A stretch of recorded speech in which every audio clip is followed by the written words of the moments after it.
Good evening. Welcome to the Institute of Infection at Imperial College. I'm Jonathan Weaver. I'm Dean of the Faculty of Medicine, and it's an enormous pleasure to welcome you here this afternoon, early evening, to hear more about our institute and how we have developed this to bring together all the experts and academics in infectious diseases who work across the whole college, across all four of our faculties.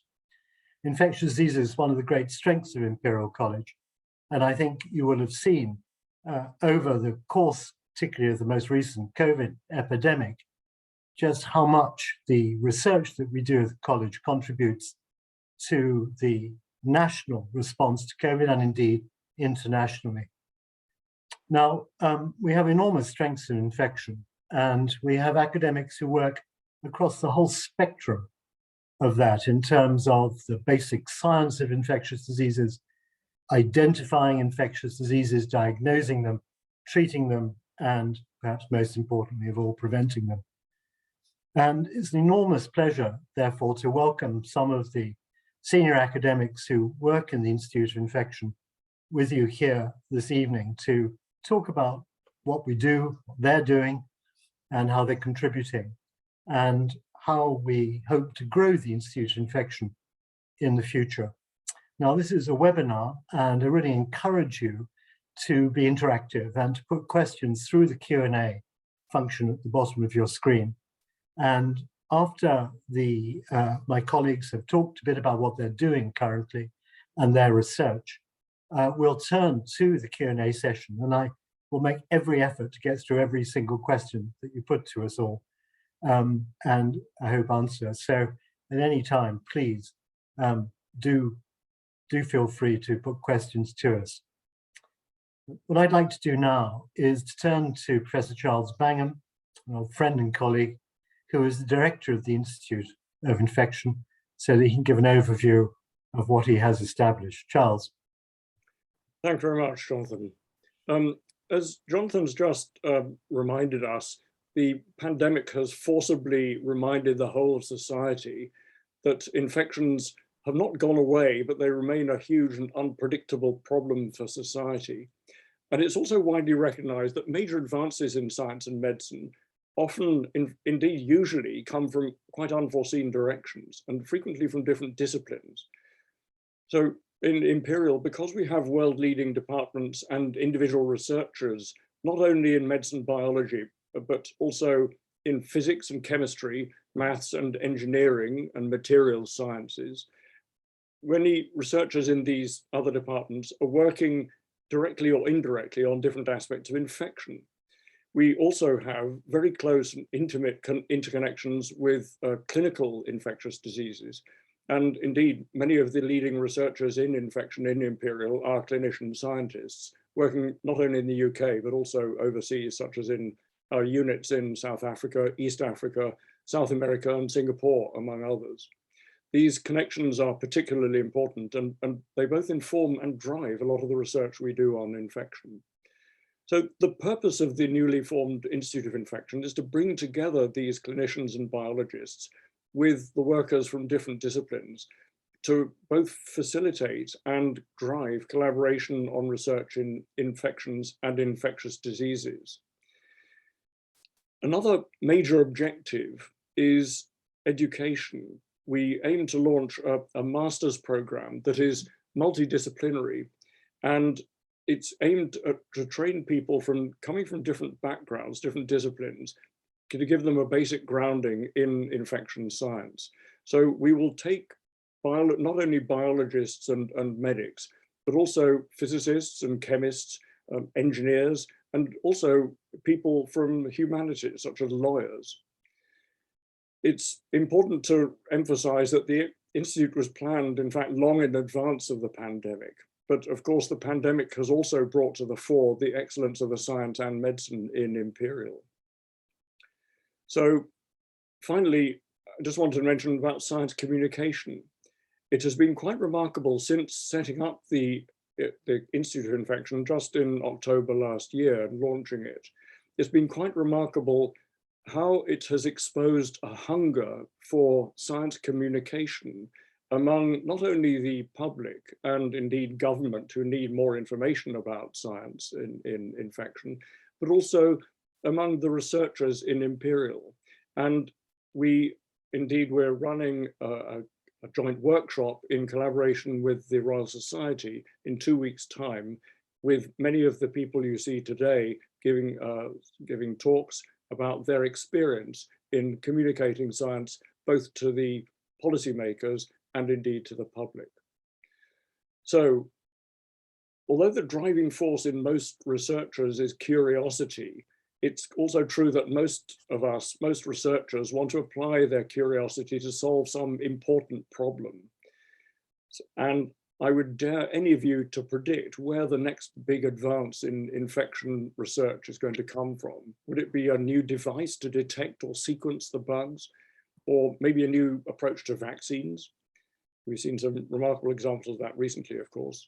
Perhaps an understanding of how climate change is changing the spread of infectious diseases. I should mention we're going to make launch another workshop later this year, jointly with the Grantham Institute of Climate Change in Imperial. Or perhaps a breakthrough in materials science. So we're looking forward to hearing about your own interests in and ideas for infection research, and indeed your opinion on what is needed now, not only for the next epidemic or pandemic, but also for the many other existing infections. Thank you very much. I look forward to the conversation. Charles, thank you, and thank you for the introduction. And let me turn now to Professor Wendy Barclay. So Wendy, you're a fundamental virologist, been working on respiratory viruses all your career. How has your background in these respiratory viruses helped inform the response to SARS-CoV-2? Yes, good evening, everybody, and thank you, Jonathan. So for the best part of the last 15 years, I've classified myself as an influenza specialist, and with a particular interest in pandemics. And I think many people around the world believed that the next pandemic that would hit us was going to be when an avian influenza crossed from birds into humans, as has been the case 3 or 4 times in the last 100 years. My expertise was in judging, in risk assessing how that would happen, the basic mechanisms of how does a virus jump out of animals and evolve to become airborne, spread amongst humans. As a consequence of that, I think that there were 2 things that sort of prepared me to respond rather quickly to COVID. One is that our research had necessarily involved being able to work with live virus at high containment.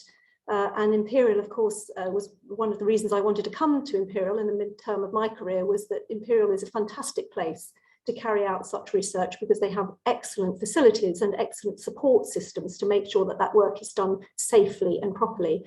But secondly, of course, that having thought about the mechanisms by which these viruses jump, although we were somewhat surprised that it was a coronavirus and not an influenza virus that made the jump, we were prepared in terms of thinking what sorts of questions do we now need to ask about that, and how can we work together with colleagues to think about diagnostics, think about contamination of environments, think about setting up the best virology to support our human challenge studies, etc. So overall, it's been a frantic 2 years, pivoting from one virus to the next, but it's been tremendously rewarding, and I've met so many, made good friends with so many of the colleagues that I didn't know so well before. So you've been working with environmental scientists, I know, Wendy, looking at safety, for example, around London transport and other critical areas. I mean, absolutely. In fact, the first foray was aided very much by Professor Alison Holmes, who's here with us tonight, because Alison's expertise is in nosocomial infections, viruses in hospital settings. But also, for example, Imperial has a sort of relatively new recruit, Professor Frank Kelly in the School of Public Health, who's an expert in air pollution and had all the right equipment to go out and sample London transport, but didn't have the virology experience to sort of interpret how to take the air particles he could sample and discover whether or not they were indeed contaminated with the virus. So we've worked together with Frank on sampling across our own campus, sampling around London, and also with Alison in the hospitals. Thanks, Wendy. I mean, continuing with this theme of working across disciplines, let me turn to Professor Molly Stevens from the Faculty of Engineering.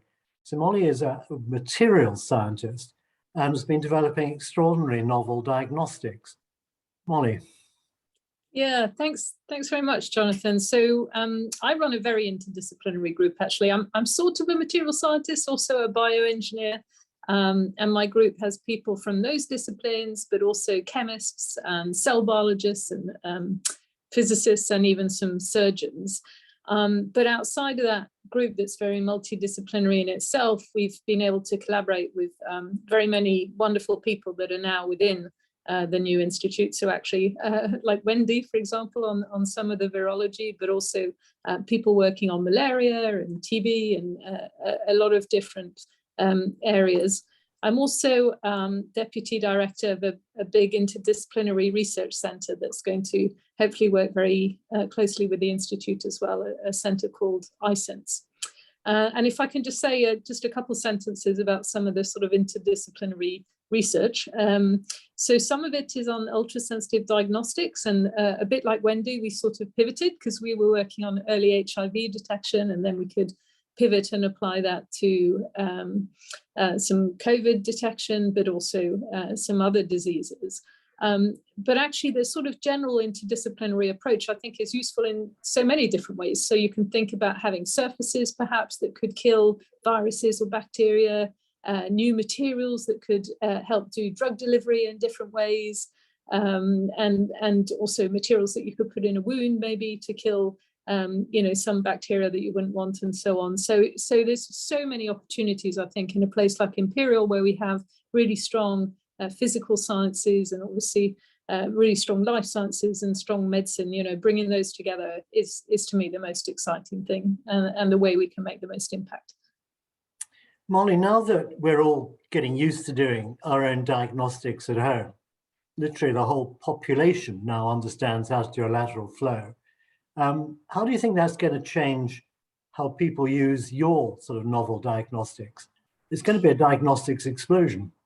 Yeah, we're a bit different in that we are developing diagnostics that have new kind of materials inside that enable the signal to be a lot stronger. So the aim really is that you can be at least an order of magnitude, maybe more sensitive than a normal lateral flow device. So we're looking for really early infection, but also early detection of other kinds of diseases as well.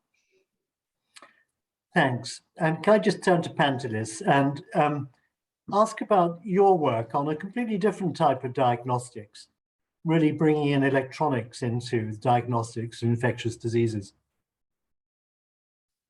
Thank you, Jonathan. Echoing what Molly said, I mean, my research has always been multidisciplinary on the boundaries between engineering, medicine, and life sciences. With a background in electronic engineering, my vision was always, next generation healthcare technology, and it's been such a wonderful journey I've had with great collaborators within this institute and broadly within Imperial College as well. Within my lab, as an electronic engineer, we made what was called a lab-on-a-chip technology. I don't know if you can see it here, which used conventional consumer electronics, similar to what you'd find in your mobile phone. But what was unique about this lab-on-a-chip was that it had 1,000 or so more sensors, and we could integrate detection chemistries for DNA and RNA. What that allowed us to do was label-free detection of nucleic acids. And from that, a vision was born where we could deliver a handheld molecular diagnostic that could be used at the point of care. A big focus for us before the pandemic was in the low middle income countries, looking at detection of things like malaria, dengue, and tuberculosis, where there was a huge need for such a technology because they don't have access rurally to big sophisticated labs or hospitals. Locally here in the UK, with a great collaboration with Alison, Holmes, who's on the call today, we were tackling another pandemic, antimicrobial resistance. And just before the SARS-CoV-2 pandemic hit here in the UK, we were actually showing that the technology could be rapidly repurposed for emergent strains in bacterial resistance, the MCR9 colistin resistance. That gave us confidence that when the pandemic hit, we could repurpose rapidly to SARS-CoV-2, and we did so with the technology. So we made it detect SARS-CoV-2. Beyond that, as it is a molecular diagnostic, we can look for a panel of things, and now it's evolved to look at respiratory pathogens. So with one nasopharyngeal swab, we can detect in one go whether or not it's flu AB, rhinovirus, RSV, or SARS-CoV-2. Also going beyond that, looking back towards working in low-income income countries, we're pitching the notion now of a febrile chip. So a child presents himself with a fever, for example, and we can tell you exactly what the infection is. And it's very rapid, in under half an hour. And more importantly, because it's leveraging electronics, it's got end-to-end connectivity, so we also get real-time surveillance, which is also important for outbreak prediction and epidemiology. So can you pick up malaria on the chip too, Pantelis? We've shown we can do malaria. We've just submitted something where we do species detections. We can do all the different species. And also in a great collaboration with Jake Baum, who was the previous co-director, we also looked at anti-malarials as well. We could detect artemisinin resistance using the same technology. Fascinating. So Faith, your whole career has been spent on the immunology of malaria and its prevention. Do you think these diagnostics are going to change the face of malaria treatment in Africa? I think so. And I think that they can go even further. I actually dream of being able to wear a watch. And just by that watch, it can detect whether I've got a malaria infection or not because of infrared spectroscopy or some other detection, mechanisms that can actually look through your skin and pick up the biochemical molecules or signals from parasites. So I think that we can take these technologies even further to make them even more accessible. So I'm really excited about bringing these disciplines together because we have to think about how, you mentioned before we have COVID diagnostics at home, and that's nice and easy in the UK, but in globally, we've got to, I think, Imperial has a great chance to have leadership in making these technologies affordable and accessible globally. And so I'm looking at the technological advances we have and saying, how can we make them even better? How can we go even further? Because now we appreciate how good it is that you can just do this test at home. And how good would that be if we could make that globally accessible? So I'm really looking forward that we can break even more boundaries with diagnostics for many infectious diseases. Extraordinary exciting times and unbelievable technologies being applied so quickly. And Pantelis, so many congratulations on getting your diagnostic test into the NHS so quickly.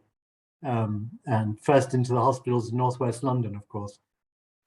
As a point of care test for COVID before we had the lateral flows. So let me turn now to treating infectious disease, another sort of critical area. And Peter, turn to Professor Peter Openshaw, Professor of Experimental Medicine, Faculty of Medicine. So firstly, congratulations on your paper yesterday, Peter, on the live viral challenge, human challenge work. Yes, not just my paper at all, but really Chris Chew's paper and Wendy Barclay's paper. I think it's a wonderful illustration of how we all collaborate. And by bringing together and aligning all of these different sort of planets, we get a wonderful result.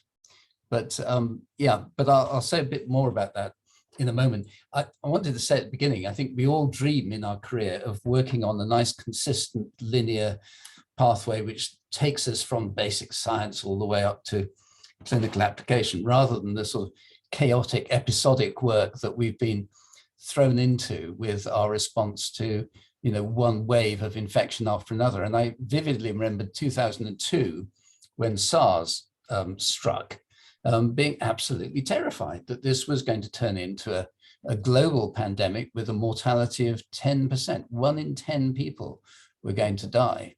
And we really did think there was a strong possibility. And it was only by a lot of luck and judgment that was defeated, largely by public health measures.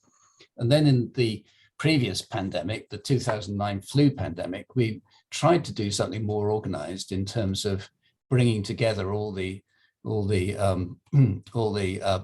planets that we could in the whole of the UK to bring a unified response. And I think we learned a lot in terms of how we could do that and how we could at the same time advise government.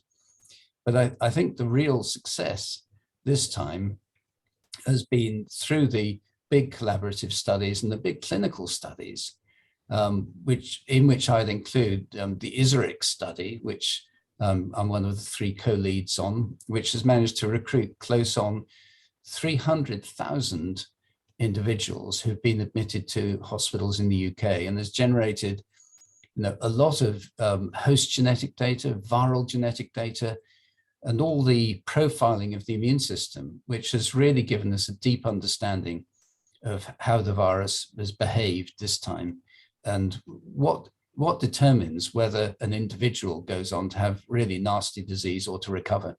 And I think linked to that have been all the studies on treatment. And I think I highlight here Tony Gordon, who's one of our professors who works in intensive care, and is the national lead on a study called REMAP-CAP, which has been looking at, what works when.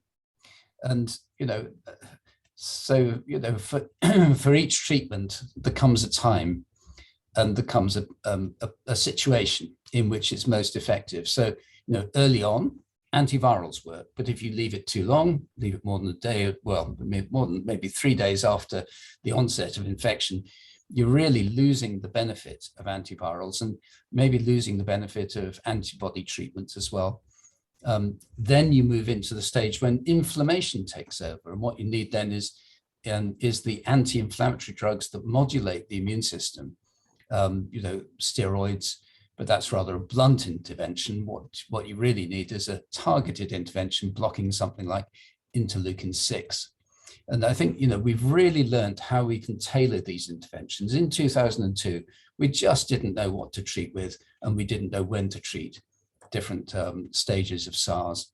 And I think this time with COVID-19, we've learned a fantastic amount about exactly which treatments work, and maybe even more importantly, which treatments don't work, despite the claims of in the media. So just finishing off, coming back to this lovely collaborative study where we've been infecting volunteers, I would absolutely want to highlight and give tribute to the volunteers who stepped forward and said that they were willing to have this virus put into their noses. There's so much coming out of that study, so much work went into making sure that we got the ethics right and everything was aligned. But I think it's absolutely astonishing what you can learn, not only about the disease, but also about what goes on in the very early hours and days before the disease declares itself, after the virus has gone in.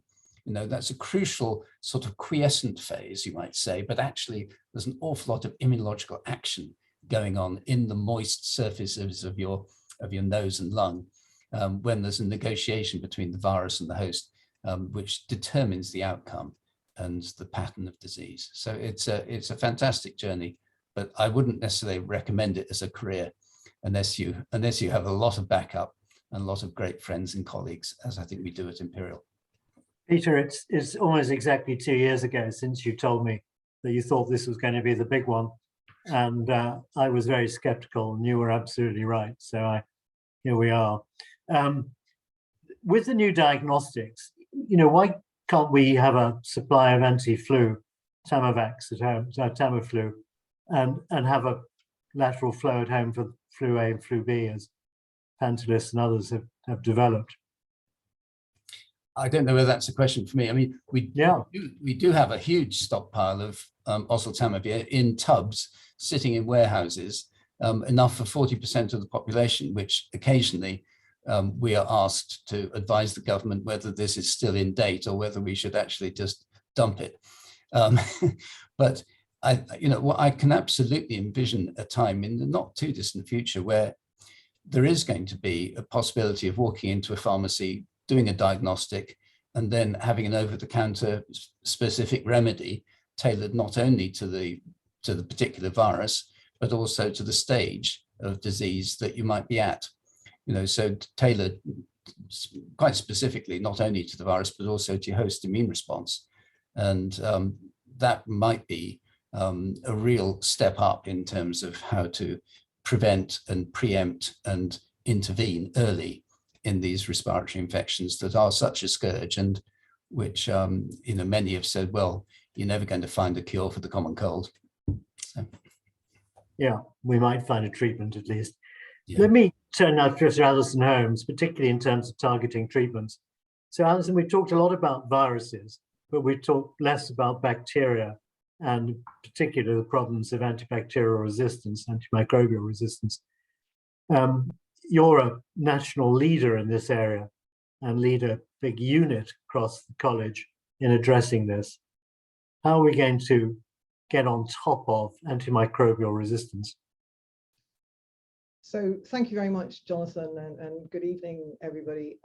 So we're in a really unique position here at Imperial because we have been able to bring together some fascinating collaborations to address some major gaps and priorities in research in terms of antimicrobial resistance. And as Pantelis mentioned, it is a pandemic. It's slow, but it is a pandemic, and it's a huge problem. And those of us who are also clinicians recognize it's not something out there in the future. It's now, it's real, and it's been a particular problem in COVID, and also the issues around antimicrobial use and COVID has made this even more an acute issue. So what we've been able to do here is particularly look at a specific area that has been neglected, and also kind of recalibrate antimicrobial resistance research, because so much has been focusing on new target molecules, new drugs. However, we need to think about how we can use our existing agents and any future agents more effectively. And we've been doing that here with a range of experts. So work very closely with Pantelis, experts in artificial intelligence, looking at how we can support decision-making, working with our microbiologists and pharmacists, and also our clinical research facilities.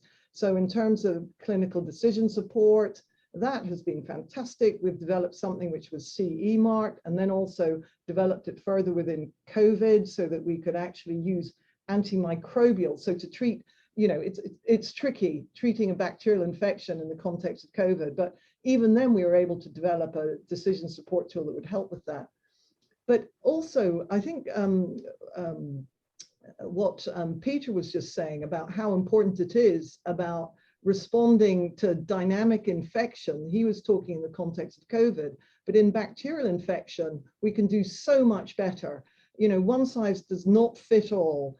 We've got real problems with dosing appropriately in different population groups and at different stages of diseases.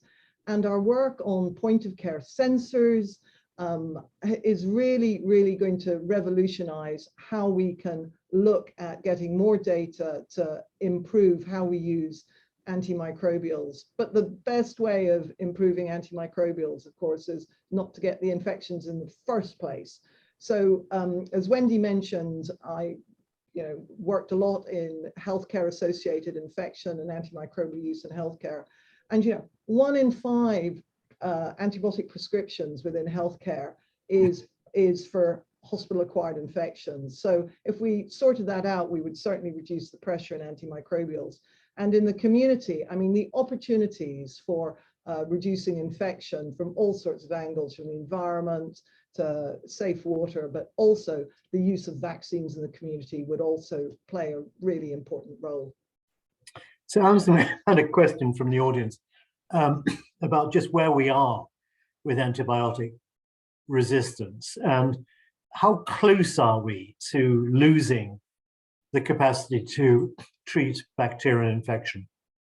Pretty close. I mean, it's something, it's not an alien concept when we see patients in the intensive care units that we actually have almost untreatable infections. And this is also why we need to play around with the drugs we have to see how we can optimize drug use, not just to reduce dosing, but actually to improve how we can use them to treat drug resistance infections.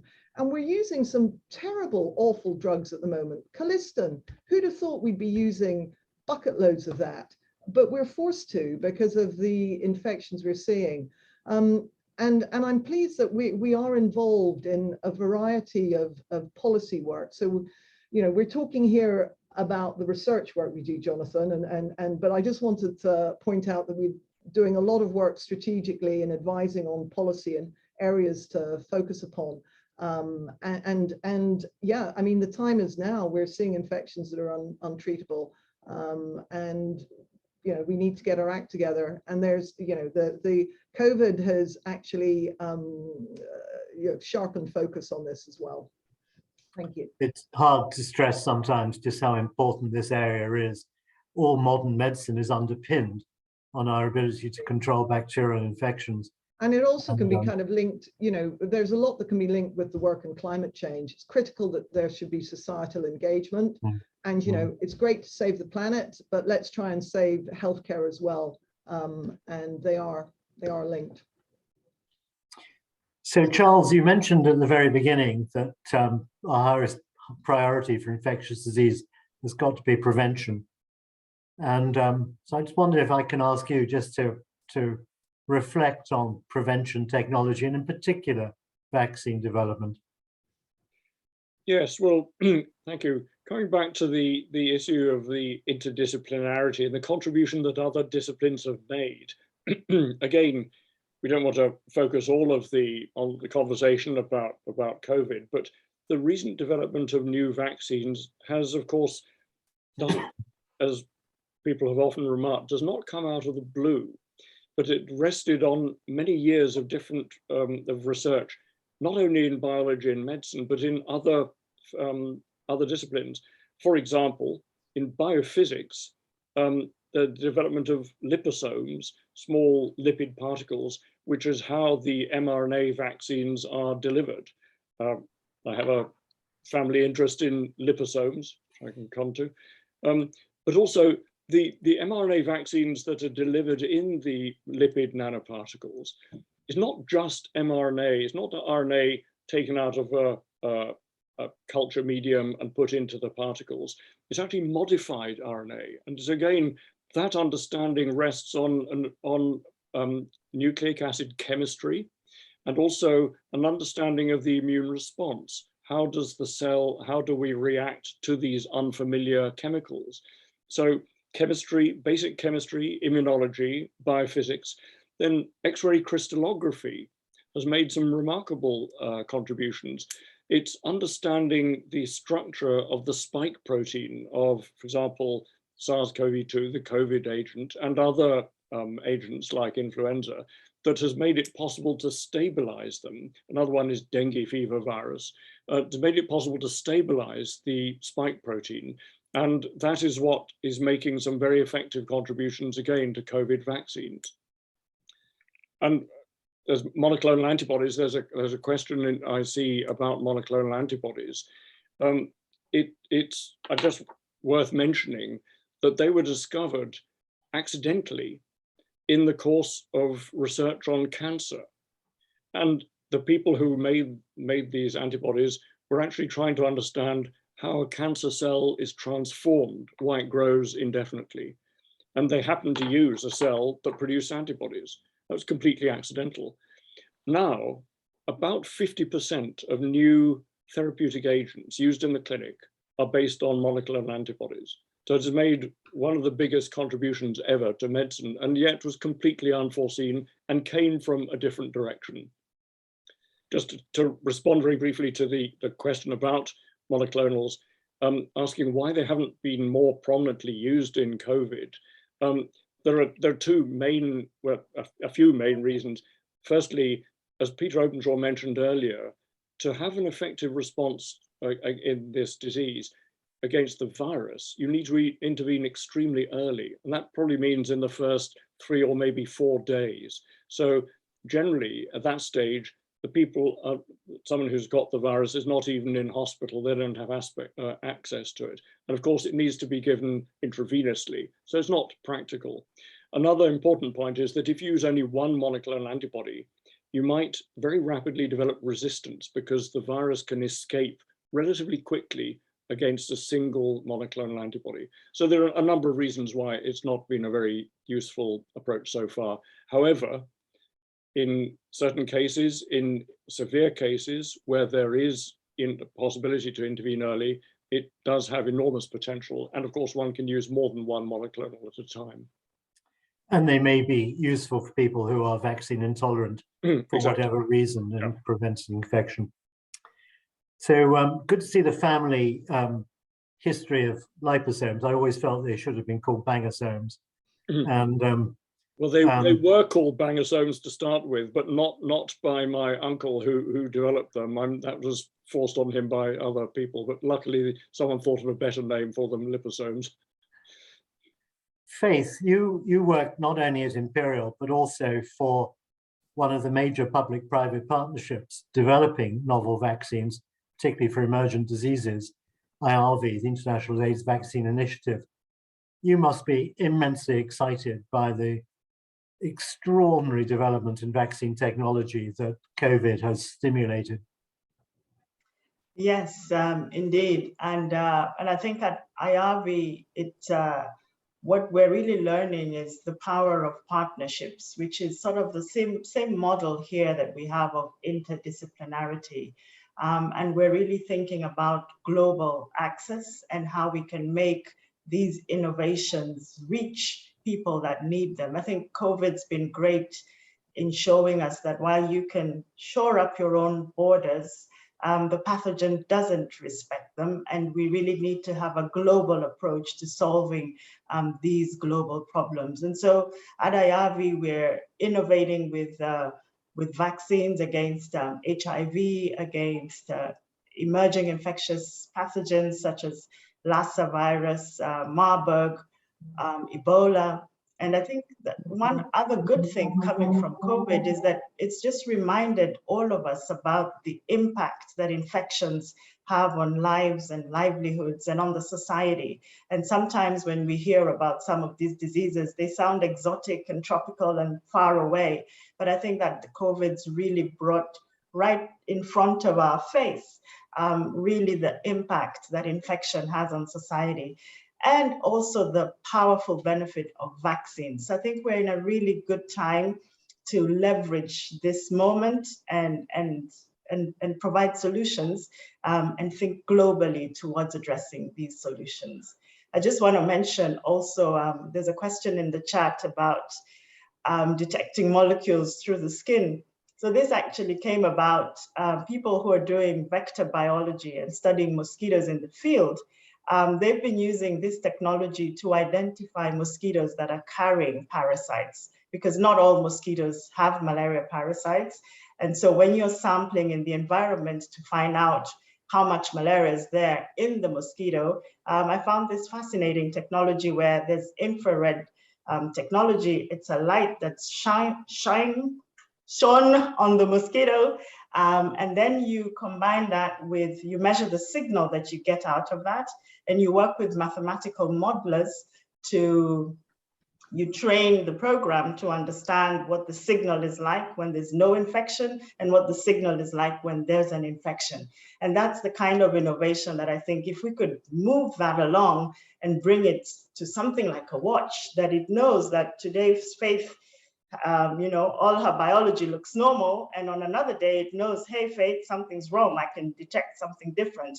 And so that's how I think we can bring these technologies together and advance to solve solutions. Thanks. I mean, the other aspect that coronavirus vaccines have demonstrated is we still have a problem with equity of distribution globally. And that's been, that's in stark highlight now. I think we have to really learn how we're going to deal with this. Can I chip in there? Yeah, please, Alison. So, well, actually, I'm chipping in because I want to bring in Pantelis, if that's okay. I wanted to follow on what Faith was saying, because there's so much mileage in this. And whilst we've been talking a lot about the work we do in the UK, I also want to flag some other work we do. And you mentioned dengue, and there's some really important physiological parameters that need to be assessed in dengue, and we are helping out with this in terms of what can be at the point of care. So it's indirect, but it's absolutely critical in the kind of management and monitoring of dengue and the prediction of severity. And I'm going to bring in, if I can, can I bring in Pantelis? Yes. Yeah. Thanks, Alison, for that lead. Yeah, we're fortunate to be running an initiative looking at syndromic monitoring of dengue. Again, coming at it from a background of electronic engineering, we know we're living in an age of wearables where everybody's got one of these, a smartwatch. And with that comes the opportunity of embedded sensing. And what we've seen is we can actually detect vital parameters relevant to identifying when somebody, for example, goes into dengue shock using a wearable technology. And that's become quite important in the management of dengue because, you know, we can not only discharge people and then have alerting systems, but it can also help us triage and streamline who comes in and detect infection severity. And whilst dengue is one application area, there's many, many more that we're looking at with this type of technology. And leveraging consumer electronics, obviously, we can make these very, very small and portable as well. In addition to that, Alison, passing it back to you as well, we're also looking at novel sensors in which we can monitor antibiotics as well, using microneedle technology, which attaches to the skin, which is also important in optimizing treatment as well. Because knowing how much antibiotic to give and what type is also important in combating antimicrobial resistance. And that's really exciting in terms of combining that also with monitoring host factors and also looking at combinations and kind of uncoupling some drugs so that we can actually look at and control both of them. And there's other applications too in terms of closed loop control, etc. But all of this are looking at in the context of how we can improve care and issues about equity in terms of patient populations who've been really, really poorly served in terms of data about them. Thank you. Molly. Yeah, I was just going to say this issue around equity is, you know, something we think about a huge amount in our group as well. And also, you know, we published a paper in Nature a few years ago looking in Uganda at people that had access to healthcare centres versus to cell phone signals that could then be used for sort of remote deployment of diagnostics. And you know, there's a huge capability really for using access to phone read technologies to get those out into the field, and that's really, really important. And one of the other things that we've started working on, actually in collaboration with the Gates Foundation, is thinking about really sort of next generation materials technologies so that you can develop vaccines where you'd only need to give one shot, and then they would deploy the sort of boosters, you know, over time due to the materials technology. And that's something that's not quite there yet, but it's the kind of thing with advanced material science that you could, you know, can become a tractable problem that we're very interested in. Thanks, Molly. I'm going to turn now to the questions which have come up through Q&A, and we'll go through them all, which are all interesting. And I do encourage you to keep sending them in, and we'll do our best to cover every single one. So Wendy, can I turn to you first? There's a fascinating question here saying, coronavirus is a thermolabile. So, you know, will a sauna be a treatment or prevention for coronavirus? Yes, that's a super idea. The problem is that you would get rid of the viruses that were on the outside of your body in the air, but meanwhile the virus in your cells is not reached, if you like, by breathing in the steam in the sauna. The virus has gone inside. That's the nature of viruses. They're sort of hidden inside our bodies whilst they're replicating. But I think if I could just extend the concept, I mean, we're very much involved in thinking about transmission. How does the virus transmit and how can one stop it? And are there any ways other than all wearing a mask that we could sort of deal with the air around us? And, you know, some concepts, for example, like far UV, sort of shining a light that's completely harmless, but you could put perhaps into a classroom before the class arrives, or even use while people are enjoying themselves in a restaurant or a pub. And basically any virus that they breathe out will be immediately inactivated in the air. And we have models in which we can measure infectious virus drifting through the air and then count how much of it lands on a surface and initiates infections. And we can apply all of these sort of potential mitigations into those models and test them out. And a lot of that has to be done in collaboration with the aerobiologists that we have in the various departments around Imperial. So it's a very exciting concept and something I think worth thinking about. Just to add as well, one of our early contributions in the COVID pandemic was to actually show that swimming pool water does inactivate the virus. And I think that was quite important to try and get people back in the pool and keep them healthy. And a sauna particularly? Well, as I say, a sauna will almost certainly inactivate the virus that's in the air around the person in the sauna. So it isn't hazardous, for example, to go to the sauna. There won't be any live virus left.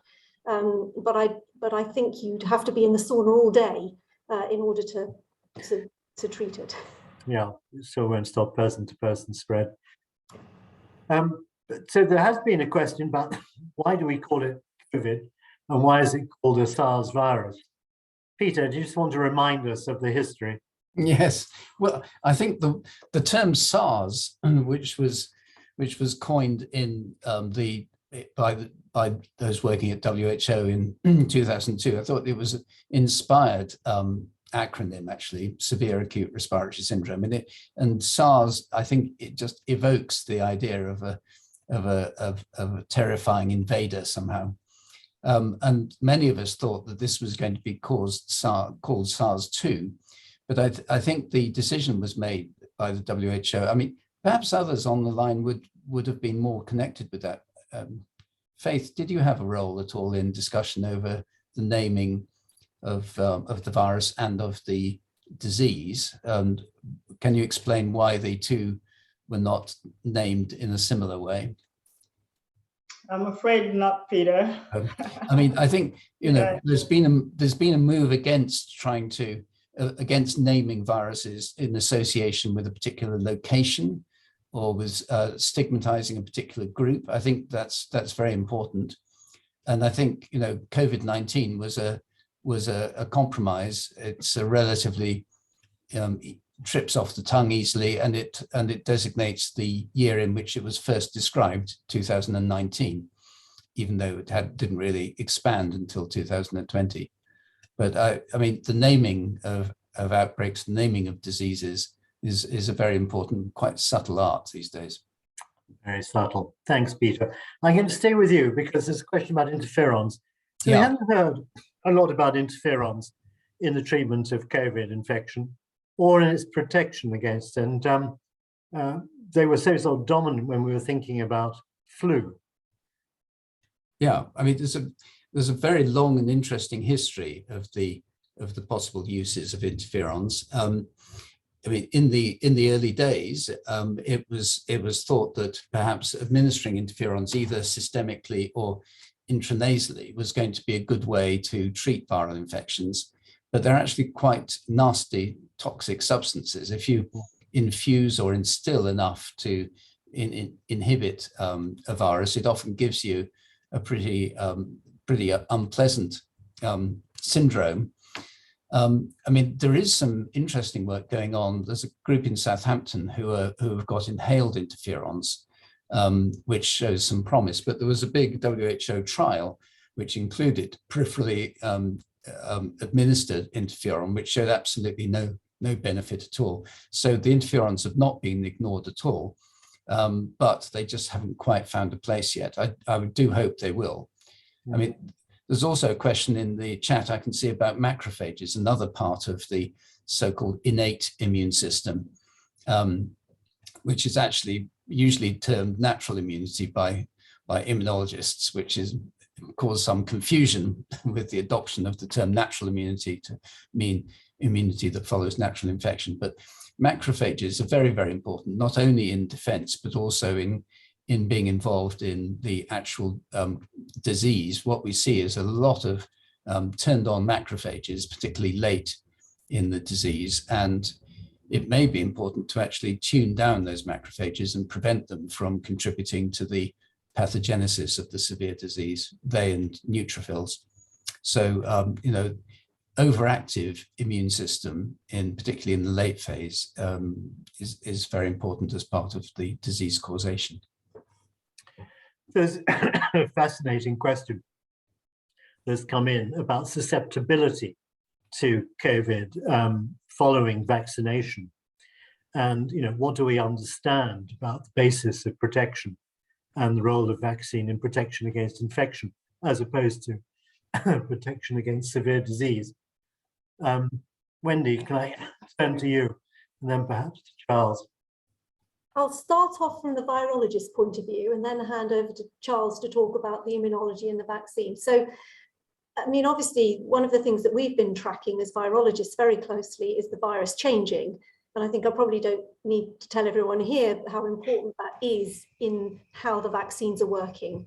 We were, again, going back to the fantastic opportunity we have here at Imperial, we were amongst the first to be able to isolate Omicron variant live and understand how it's replicating, interestingly, in rather a different way in the cells of the nose, which means that it's somewhat milder in most people than the previous variants.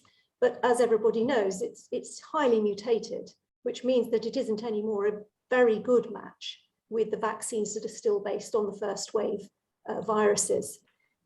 So one of the explanations, of course, for why people are getting reinfected or infected following vaccination is because the vaccines, as I'm sure Charles is going to go on to say, are very good at protecting us against severe disease, but actually are not that good at protecting us against actually getting infected with the virus. And as the virus itself mutates further away from the original vaccine, that protection against infection is falling away.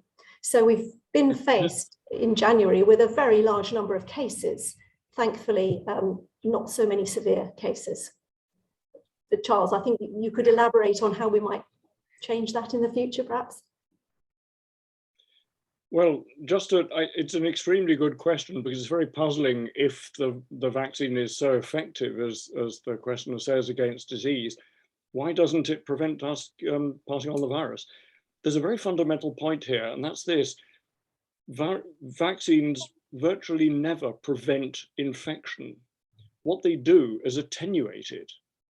And what the purpose of a vaccine is not to prevent the infection, particularly the virus, from ever entering the body, but rather stopping it getting severe. Now, the reason we know this is because when you're re-exposed and you're reinfected, for example, if you get now the Omicron variant, even if it's asymptomatic, we can detect a slight blip in your immune response, a slight blip in your antibodies and the T cells that recognize the virus, even if you're asymptomatic. And so what the purpose of the vaccine is to strengthen your immune response in order to limit the multiplication of the virus to such a low level that it either causes no symptoms at all or a trivial disease. So we know that it's not an all or none event. It's just a matter of the degree of efficiency of the protection. It has been slightly disappointing with the mRNA vaccines, as though they're so effective against disease. If they allow you to get infected, you still have quite high levels of virus in your nose and still transmissible. I must admit that, yes, that is a disappointment. And of course, the different variants, Wendy has been saying, behave quite differently, and they multiply to a greater or less extent. It's a matter of course, enormous good fortune for all of us that the Omicron variant happens to cause rather less severe disease. That's sheer good luck. Yeah. Let's hope the next one is going in the same direction. Or there isn't another one. Or there isn't another one. Yeah, I think it's just a good moment to point out that IAVI is developing a nasal vaccine, so one that you would administer nasally, and to see whether this will induce a good response in the nose, in the mucosal tissues, and whether that would actually be important for reducing transmission by inducing a strong local immune response. So I think there's still room to innovate here. Certainly the early data from non-human primates was looking very good in terms of blocking transmission. And I think that with developments like the human challenge that we heard about, that there might be an opportunity to actually test this kind of new vaccines and see whether you could have an impact on transmission. So I think absolutely important, and these are things to look out for as they continue to progress. Thanks. Molly, there's a question in the chat about breathalyzer-based approaches to diagnostics, and wonder if you and Pantelis would like to comment on that sort of approach. We've not heard much about it recently.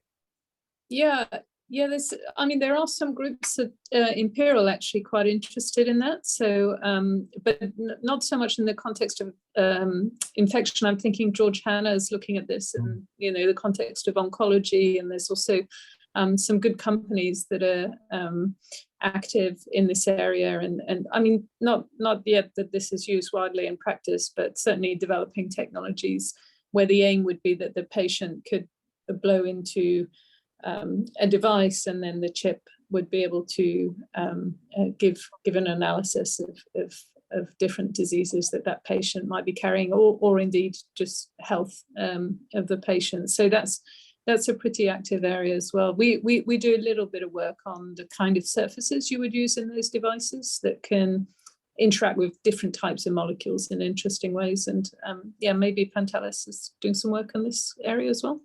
Not specifically on breathalyzers, but following on from what Molly said and the opportunities. I mean, there's many mediums at which you can detect molecules relevant to infection, and lots of proxies. And I guess one aspect is to see where you can fit in different diagnostic technologies in the decision-making pathways, which would help you treat infection. Also, there's a notion of detecting infection and detecting if you're infectious as well. So with that, we can innovate technologies which address that without necessarily needing, sophisticated molecular diagnostics. We can use breathalyzers, we can use sweat, for example, and other mediums as well. Mm. Yeah, I think it's, I'm aware George's work on trying to identify esophageal and also pancreatic cancer through breath analysis. It'd be interesting to see how that pans out. These are very hard tumors to diagnose at the moment at an early stage. We've had a couple of questions, Peter, I'm looking at you, about long COVID. And this is a very difficult area, and one in which may be complex to investigate, maybe more than one pathology going on. Do you want to comment on that? Yes, well, we're part of a consortium looking into long COVID. And you're quite right, it does seem to have maybe something like 4 different distinct types. I mean, and there is one subtype which looks like it's associated with ongoing inflammation, which may be concentrated around the blood vessels. And then in the study that we published a few months ago, we did show that there were markers of inflammation of the lining of the blood vessels in some people with COVID, and that can be quite persistent. So I think that that endothelial inflammation and also the consequences of clots could be a reason that some people have persistent symptoms, and that can cause imbalance of the ventilation perfusion in the lung, which you can detect with very sensitive scans of the type that were reported just a few days ago from Oxford. So I think it sort of fits together as part of the syndrome of long COVID, as it's called. I know that Helen Ward and the REACT program have developed, are looking at quite a sort of large nationwide study to try and understand better some of the aspects of long COVID. But I think this is going to take some time to unravel, to work out treatment. Yeah. Alison, we've had another question about antibiotics, in particular, what's in the pipeline? Can we expect new antibiotics derived from fungi to be discovered as people look more and more to the natural world? So can I just kind of flag again, it's really, really critical that we don't wait for any pipeline. The pipeline has been pretty pathetic and lame, actually, in getting anything out there. So yeah, I'll go back to what I said before about we need to look at how we can use our existing agents and any future agent more in a more personalized, specific way, A, to improve treatment, and B, to address antimicrobial resistance. But yes, certainly, and also just to flag, of course, the legacy of what we have here. You know, meanwhile, on the third floor at St. Mary's was where penicillin was discovered from a rather dirty lab because of the fungus that landed there. And you know, what a legacy that is, and to have that on our site as well is quite extraordinary. But yep, there's going to be all sorts of opportunities, but we've got to look at how we use agents in a much more appropriate and directed way. Thank you. I'm conscious of the time, and we said we would take up no more than 1 hour of time, and it's now the witching hour at 6 o'clock. So what I would like to do is to thank my colleagues most sincerely for all their contributions this afternoon, and Charles as Director of the Institute of Infection, and Peter, Molly, Wendy, Faith, Pantelis, and Alison for all their extraordinary depth and quality of their responses, both in terms of the work they're doing and in responding to the questions that you've asked us. So thank you most sincerely for coming. Thank you for your questions. And we look forward, I think, to the next webinar for the Institute of Infection, where we'll tackle another critical area around infectious diseases. Thank you.